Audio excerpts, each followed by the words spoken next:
This is actually a great time to play a game that we had for you guys called Met Likely To. Who's the most likely to leave a text on red? I'm going to say Tyrone Taylor only because he loves to mess with me, and he probably just do it and then come to me the next day and be like, oh yeah, I saw your text, but I didn't feel like answering it. I think, honestly, it'd probably be me. But I will say this. I'll probably say Pete Alonso because Mike Sauerball said, hey, what is Pete Alonso's number? And I showed him the number. He goes, oh, that's weird. That's the number I have. I've been texting him, and he hasn't gotten back to me. With that. Oh, so I'll say Pete Alonso. But he gets back to me, so. Who's the most likely to say a word completely wrong, but with the most confidence? Harrison Bader. Absolutely. Absolutely. Yeah. Who's the most likely to win the fantasy football league? I'm going to say Brandon Nimmo only because I'm going to be his GM. Oh, really? So he's not doing it himself? We're going to do it together. You guys like splitting the buy-in also? Absolutely not. Okay. Hey, thanks for meeting us at the Apple. I'm Vito Calisi. That's Jonathan Barron. We're joined by some Mets coaching staff today, Antoan Richardson, Eric Chavez. This has been a pretty fun year. Is this one of the most special vibes you've seen a clubhouse have? It's really been fun, and I'll tell you, like, I think going through all the adversity of like the different challenges we've faced, and to see this group kind of come together and just like have a really good time. Like you know, they kind of like created their own identity, and then getting some wins. It's up there for sure, definitely. And like teams I've been around and the vibes that they've created. Yeah, you know, coming off of last year, Antoine wasn't here last year, but high expectations last year. We underperformed, and we did the fire sale at the break, and the way we started this year was like, okay, here we go again. To the team's credit, they said absolutely not. There's good players in this clubhouse. I know it's supposed to be a rebuilding year, or whatever you want to call it, a stepping stone. But there's really good players in here, and they started to believe in themselves, and we got it turned around, and it's been a fun ride. Like, obviously, there's a big month and a half left to go, and we need to finish this out. What are some of those characteristics that makes a team so resilient? I mean, you guys have been knocked down and gotten up time after time. It's been kind of a magical season. June was crazy, then you take a little step back, and once again, you guys get hot. So what makes the 2024 Mets be able to do that? Yeah, I think belief in themselves, definitely. Belief in the room and the players in that room. The one thing that I've talked to these guys about is they really do care for each other. You know, it's one thing to kind of have your own career and your own family and your own stuff kind of at you know, what's important to you, and all that is very important. But these guys really do care for each other. You know, I pointed out when Senga got hurt, when he came back, the look on everybody's face of like, holy cow, like we know what this guy just went through. And they kind of understood what that meant to him and the pain and what he must have been going through. It wasn't what, you know, the team was going to lose. It was, I just looked out in the field and all the infielders came over and the concern for him. And that just let me know, like they do care for each other. And that's really important. Yeah, I'd echo that. I think it's just a matter of like becoming one unit, right? And I think sometimes like in the game of baseball, you got like one guy in the batter's box facing a pitcher. And I think as a group, we started to just kind of figure out like how to maneuver as like one group of nine and on the field at any given day. And so you have 9 versus 1 when you're facing the pitcher. And then like as a unit in defense, starting to communicate more and working on doing things together. So I just think, to echo what Chavi said, I think the way you keep getting back up is just feeling really supported and having a good group of people that are working together. Yeah, we've spoken to Brandon Nimmo, and he's talked about the motto of break the dam. And even if you're down in the game, maybe get the other team's closer in so he's unavailable the next day and just keep chipping away each and every at-bat. Eric, I want to go back to something you said about the care in the clubhouse between the guys. And fans always talk about, does clubhouse chemistry matter, or do you just need a bunch of talented guys who are going to go out there and that's how you win? You guys are in the clubhouse. Can you talk a little bit about how important that clubhouse chemistry is in order to have success in the wins column? Yeah, no, I've heard this before, and that usually that opinion of chemistry doesn't matter. Usually comes from an analytical mind. Okay. And I love analytics. I do. I think the teams that have been able to balance, kind of the old. I hate old school, new school kind of vibe, but it's an evolution. Yeah, it is, and that's where we're at. But yeah, it does matter, because regardless of what you're doing in life, you're always dealing with people. And anytime you can inspire a person, or like I said, you let that other person know next to you in your locker, I care a lot about what you're doing. Of course I care about myself, right? We have to take care of ourselves, but it means a lot more when you care about the other guy in the uniform and what he's going through and his family and the sacrifices that he's making. It just means more when you do something for somebody. I know I feel good when I do something good for somebody else. I could go ahead and take care of myself or whatever, and buy myself a new pair of shoes, which Antoine and I, we do quite often. But when you do it for somebody else, it just means more. David Peterson the other day, speaking of shoes, like I told him, like he was wearing a pair of shoes, and I told him, hey, what are those? And he goes, what size are you? Size 12. Wow, that's awesome. I came to my locker yesterday. They're in my locker. Like it's just like that means a lot. It's like he didn't have to do that, but it's like if you do something for somebody else, it means a lot. And when you're dealing with people, if we can inspire people and motivate people, I think that's when you become really successful. Like one thing that everybody talks about is like vibes of the clubhouse, vibes of the players, but there's also the other aspect of a coaching staff that comes together for the first time. So like this year, you have Carlos Mendoza, first time manager. Antoine, this is your first year with the Mets. Eric, you've been here before. How does a coaching staff kind of get to know each other and figure out that rhythm that they have to have together? Yeah, I think it's time and it takes actually reps to do it, right? And I think we did some things in the off season to kind of connect and spend time with each other to kind of get to know each other. But it takes like actually being in this environment on an everyday basis and kind of learning like the things that make Chavi click, right? Like how to connect with Chavi and really encourage him, So similar to like we talking about this clubhouse, it does spill over to like the coaching staff, because if we can't get it right, then I think it's hard to anticipate or expect for like the players to get it right. And so for us, it's just more about us spending time making sure we care about each other and doing all the similar things that like Chavi just mentioned. Yeah, no, I think, that starts from the top. It starts with David when he first came in, saying the importance of people and the energy that we bring on a daily basis is very important. Carlos has been tremendous. Like I can't say enough good things about Carlos, and David and Carlos's message from the beginning was, it matters how you treat people first and foremost. And that was their message early on. They've been steadfast in that message. David, on the road, we had a tough road trip, and after the game, he sent me like a positive text. Keep your head up. We're going to get this thing rolling again. It's just like those little things like go such a long way. Like Antoine the other day asked me, hey, can I talk to you for a second? He goes, hey, I just want to make sure everything's okay. Is everything good with you? Like him checking in with me, like it's a small thing, but those little things matter. And like we were talking about earlier, when you put people first, right? It's like we live this glorious lifestyle, right? In the eye of the media and the fans, and it's all great. But there's a lot of hard stuff that goes on that people don't know about. But we're just people. The players are regular people. They go through things. And when you kind of take care of the person, the player is going to perform a lot better. And that's kind of, with the coaching staff, try to bring a positive vibe every single day, because we play a game that has a lot of failure in it, like any other sport. So it's very important for us. And I knew, like, as a player, the coaches that brought positive energy to me, those are the ones that influenced me the most. And so that's kind of the attitude that I try to bring on a daily basis. Now, how much flexibility is there in like your day to day and what you're able to like kind of jump in and help with? Because like, for example, Eric, you're the hitting coach, but you're also a 6-time Golden Glover. Do you jump in with some infield work? Like, do you help guys with that aspect of the game, or do you just try to stay in the hitting lane? For the most part, I try to stay in the hitting lane. We have a great infield coach in Mike Sauerball, who's been around this game for a really long time, and he's done a tremendous job. I mean, you look at Vientos and the work that Beatty has done. That's a credit to him. Now, these guys will ask kind of questions just kind of out of the blue. Where Vientos asked me like, hey, where do you play, or what did you see on this play? And I try to give my little tidbit. For the most part, though, I try to do my job, which they pay me to do, is be a hitting coach, which, trust me, it comes with a lot. Yeah. My plate is full every single day, whether it's an emotional thing or, a physical thing. And, even with a team that when we were going good, there's 3 or 4 guys that are usually going good, but the other 3 or 4 are completely lost. So this is pretty consistent throughout the year. So my plate's pretty full.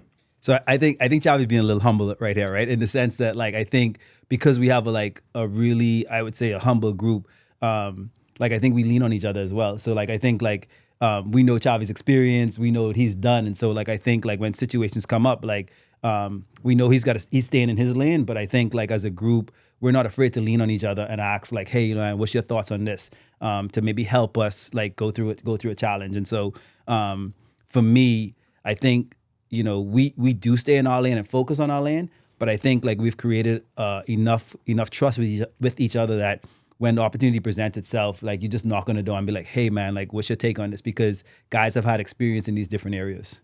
Now, Eric, you talked about guys struggling and sometimes the whole lineup's hitting, which is great, but it's not always the case, and baseball failure is a common thing. When you are trying to work with a player who's going through it, I'm assuming there isn't a one-size-fits-all approach, and different guys react and respond to different methods of, hey, this is what you're doing. Maybe it's watching tape. Maybe it's just leaving a guy alone and letting him sleep on it. As the coach, and same with base running and whatever it might be that we're talking about, how do you guys go about navigating, trying to get through, knowing the customer that you're working with, essentially? Yeah, that's a really good question. That to me, that is coaching, is knowing the individual. And I try to read the room.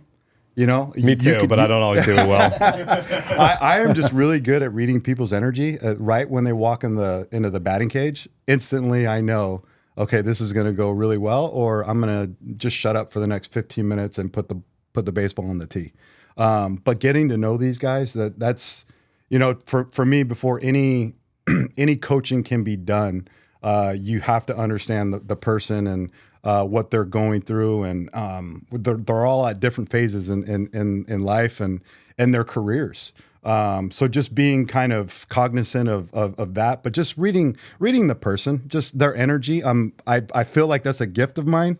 And there's a time and a place. Sometimes it's time for hard love. Sometimes there is time to just kind of back away, and there's always going to be more at bats. There's always going to be another game tomorrow. So for me, it's like not feeling I need to jump in and get it right now, because there's going to be time to fix it. And there's no quick fixes in this game. Any adjustments that are made with a player take a lot of time. And that's kind of what the biggest thing I fight with hitting gurus is there's a one size fits all. And if you do it this way, you're going to be successful at hitting. And it just doesn't work that way, not at this level. Yeah, I think you really have to have a diversity in the way you communicate, right? Because I think like everybody receives information differently, and I think to Chavi's point, like it has to be about the individual. And so taking time to get to know who they are, what they respond to, because you could be giving them really, really good information, but if they can't connect to it, they're not gonna do anything with it. And so I think the ability to have some sort of diversity in how you communicate and just meet everybody where they're at. Like, and I think that's the challenge with coaching. But to Chavi's point, that is what coaching is all about. Being able to like meet each individual where they're at, so you can give them the information they need to help them succeed. And on top of that, you guys both excelled on the big league diamond yourself. They say Ted Williams was not a good manager because he expected everyone to be able to do the things that he was able to do on the diamond. Wayne Gretzky, as a hockey coach, didn't go well, the great one. So how hard is it for you to step aside from what you guys were able to do back in your day and apply it to what guys are doing today and say, hey, they're not me, I'm not them, but they're good at what they're good at. Let's hone in. Let's get the most out of that. You're really kind. I don't know if Antoine, you were a part of a major New York sports moment. We're not going to let that go. That ball was hit hard to right field for you to score. About this. I don't even know. You don't know what I'm talking about? No. Derek Jeter's last game at Yankee Stadium. This guy scored he scored the winning run, whizzing around third. I did not know that. That's why you come on Meet at the Apple. But to answer your question, I think what I've learned over the years, I think the further you kind of get away from the game, it becomes easier, right? Okay. And I think it's just a constant reminder of like how hard the game is, and remembering what it felt like when you were in the batter's box, because you were actually trying to get the job done. And so when the player doesn't execute something, just remember it like he's not trying to not execute this. You know what I mean? It's just very, very hard. But I think it's a really hard thing to do when you're watching it, because you think like, oh, why did this didn't happen? But I know for me, it's just a constant reminder of like, this is a really hard game. Everybody out here is giving 100% effort to execute. Let's just continue to have conversations and figure out how to support them so they could be able to feel more confident in being able to do that the next time out. Yeah. It's for me, the game's too hard. And I don't have one way that I feel that works. Hitting's just way too complicated. I try to reach the individual as much as I possibly can. I don't really try to fix the physical tools. I try to kind of change perspective, or I make a suggestion, or just try to change, what they're seeing or what they're thinking. And then in hopes of that, some physical changes will be made. Like everybody sees the physical stuff that happens on the field, but really it all starts with the mind and, what a player's thinking. And I try to tap into that first. The physical tools will show up if the brain's in a really good spot. And so I just try to kind of massage around that a little bit. And I don't think I have the answer. Like it's a together thing. We're a team. We're going to help navigate what you want to do as a player, what the organization wants. And we're going to try to help go down this road together, because there's going to be, and I tell these guys all the time, there's peaks and valleys of this game, and you try to maintain kind of an even keel, not too high, not too low. Understand that, there's going to be ebbs and flows of the game, but just to continue to be consistent with your work and go give quality at bats and go compete every single night. Give Carlos 4 good at bats, and whatever happens that night. But just trying to, this game's really hard, and I'll never forget that. And it's kind of why I've wanted to stay in this game. I think it's important that ex-players are, kind of pass. I feel an obligation to kind of pass on what I've learned from coaches or ex-players that I played with. And I feel like I played with a really good generation of players who did some really special things. And I feel an obligation to kind of pass some of that knowledge along. So, Eric, before you started here officially, you were actually offered a job by the Yankees, which is an organization you even played with. But you made the decision to come here with the Mets. What led to that? Yeah, it was, that, Cash was great during that whole process. And I was pretty open with the fact that, if there was a bench coach job or a manager's job or a head hitting job that opened up, that, that door would be open for me to go explore it. The position that Cash wanted me in at the time was a very unique position. And him and Booney were awesome. They told me I could leave at any time. If I needed family time, whatever it was. And my position was kind of going to be everywhere. But what they really wanted me to do was kind of bridge the gap with the analytical hitting coach and the hitters and make sure everything kind of went smooth in that direction, which was fine. It was a position that, nobody's really heard of.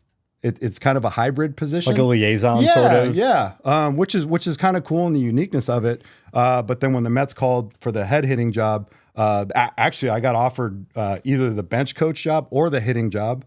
And at the time I told the Mets that it was going to be my first year coaching.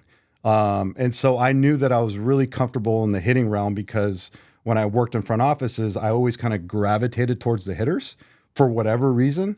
And so I felt extremely comfortable being in that position. The bench coach job is something that I've always viewed as it's very difficult, putting schedules together, and you got to be very knowledgeable of the game. And I know I have that knowledge, but my comfort level with the hitting position was just a little bit more. And the fact that I got to be the head hitting guy with the Mets was something that drove me here. Antoan, you're the first base coach, so you're standing right there, obviously. You're pretty close to fans. Mm-hmm. Have you had any good chirps while you've been out there? Yeah, I think, I've heard. Anything you could say. Yeah, I don't think there's anything I could say on air right now. But New York's unique, man. And I really appreciate the passion of the fans here in New York. And I think, Jeter said it best when he was like, look, like, they're going to let you know if you need to play a little bit better. You know what I mean? And so I appreciate the fact that they're going to do that, but they're also going to cheer you on like a lot if you're doing well. I think Straw said the same thing when he was inducted. His number was retired. And so there's been some interesting comments this year.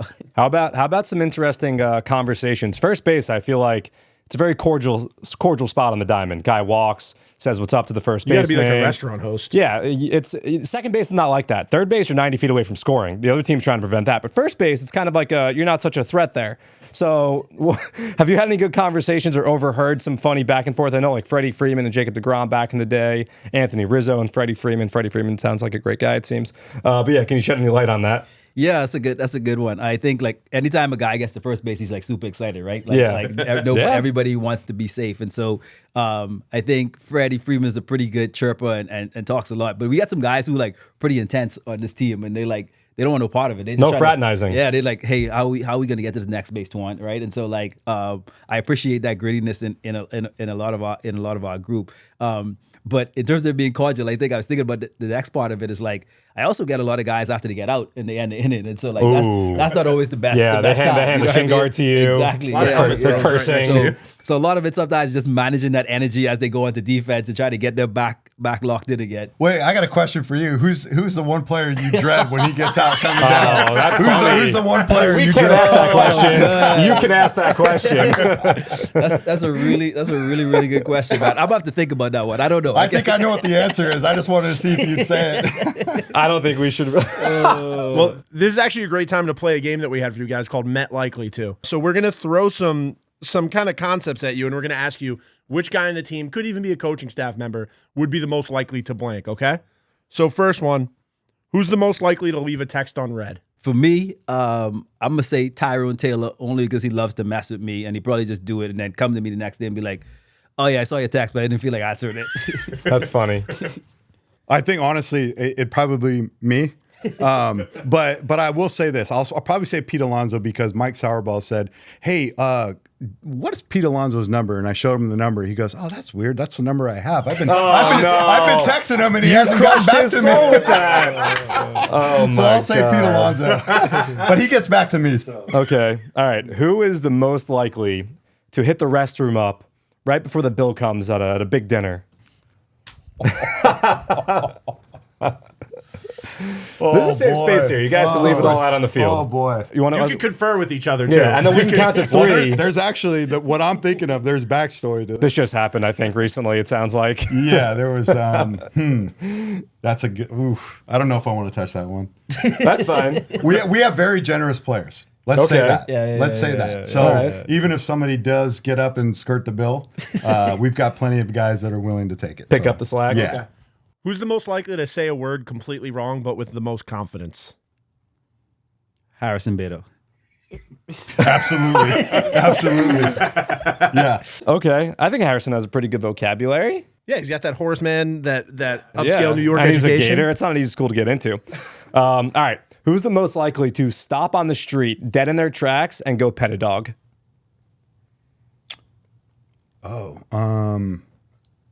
I think our guys love the dogs. Honestly, the team dog that comes around, those guys. Buddy is the current Yeah, team I know. dog. I know Jeff loves to do it. Pete loves to do it.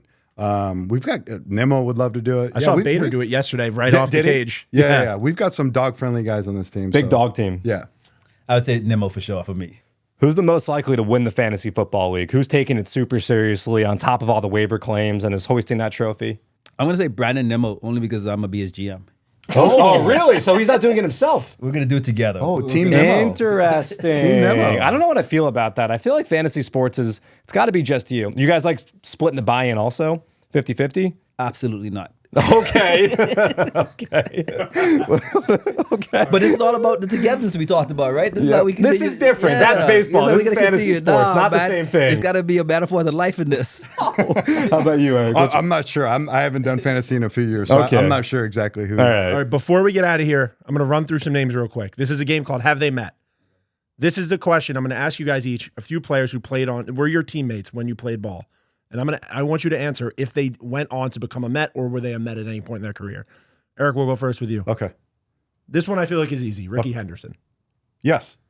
I think Ricky played for every team. Eric Burns. No. No.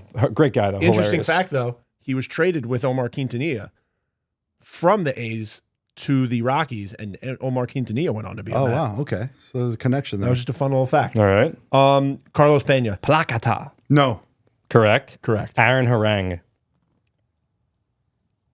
No. Tricky one. He was a Met for a little bit. He was? Wow. Yeah. End of his Okay. career. Yep. Okay. Chad Bradford.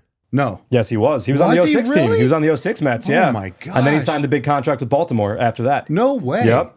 All right. Barry Zito. No.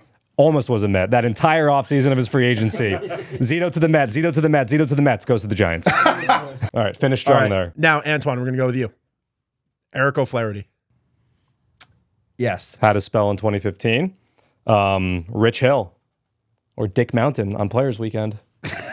He wore that on his back, so that's. I'm gonna say yes. He was, yep. Kelly Johnson. Yeah, I think he had a stint here. 2 times. Yeah. Kelly Johnson. Yep. That's right. Dylan Betances.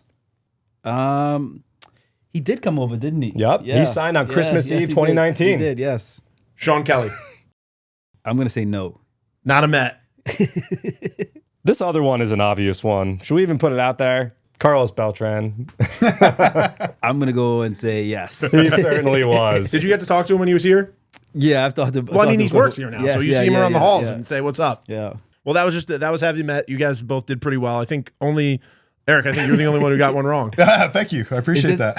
He just I being, think I he was got being multiple. kind. Well, guys, thanks so much for joining us. You can follow this podcast on Apple, Spotify, wherever you get your podcast. I'm at Vito F. Khaleesi on Twitter. John's at JMB9191, and we're available on the Mets YouTube page. Thanks so much, guys. Awesome. Thanks for having Thank us. you. Thanks, guys. Thank you.